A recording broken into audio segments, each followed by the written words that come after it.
Nakakatuwa, no? Ang laki rin ang naitulong ni Meta sa kapaligiran natin. Lalo na tuwing umaga, wala ka na halos makita ang mga chismosa na nakatumpok dyan sa labas ng bahay nyo. Halos bihira na nga rin silang tumumpok dyan eh. Paano kasi? Mas gugustuhin pa nila na mag-isip ng content para sa reels nila maghapon. Oo, ayaw na nila makipagchismisan o makitumpok dyan sa labas ng bahay nyo.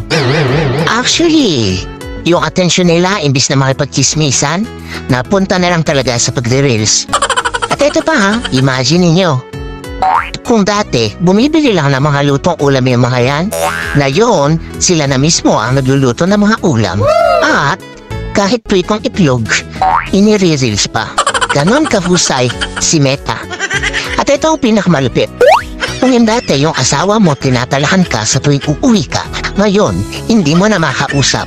Kasi busy na sa pagla-live o hindi kaya busy sa panonood ng live. At ang mas matindi, hanggang madaling araw, nakikipag-engage na lang siya dahil wala na siyang pakialam sa iyo. Ang husay ni Meta, no?